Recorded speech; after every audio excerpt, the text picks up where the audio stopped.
महापालिकेत विकासाच्या नावाखाली पैशांचा अपव्यय, आर्थिक स्थितीची श्वेतपत्रिका प्रसिद्ध करा. लोकहित मंचचे अध्यक्ष मनोज भिसे यांचा प्रशासनाला थेट इशारा. नागरी संवाद म्हणजे नागरिकांची चेष्टा.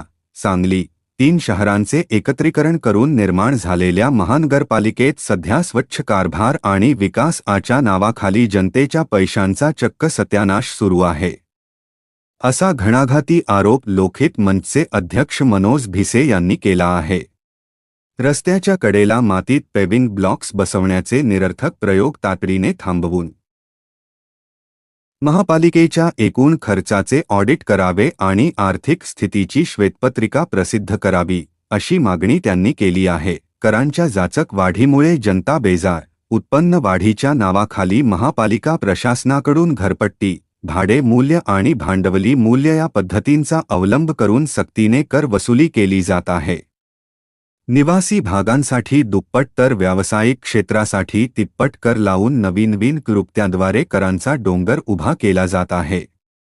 ही करवाढ जनतेच्या खिशाला परवडणारी नसतानाही लोकप्रतिनिधी आणि नेते यावर मौन बाळगून का आहे, असा सवाल भिसे यांनी उपस्थित केला आहे. 150 दिवसांत 4 आयुक्त, मूलभूत सुविधांकडे दुर्लक्ष. गेल्या 150 दिवसांच्या कालावधीत शहराने 4 आयुक्त पाहिले असून या काळात 140हून अधिक लहरी निर्णयांची आणि अनिर्णयाची मालिकाच पाहायला मिळाली.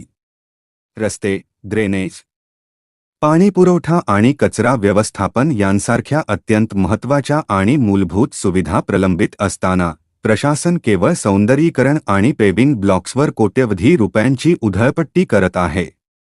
महापालिकेत दर मंगळवारी होणारी नागरी संवाद सभा म्हणजे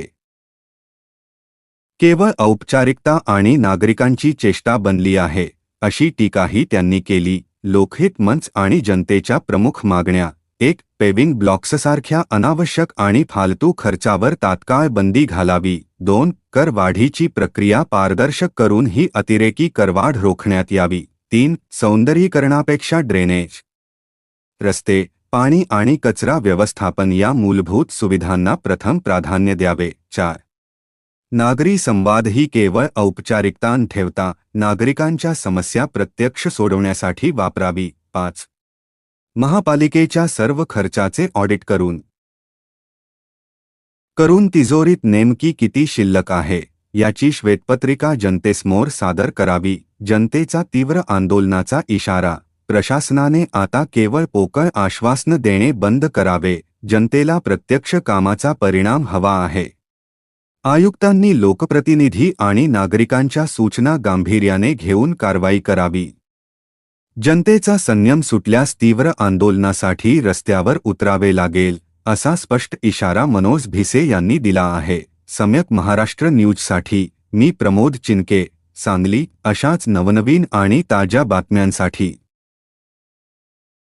आमच्या चॅनेलला नक्की सबस्क्राईब करा. धन्यवाद.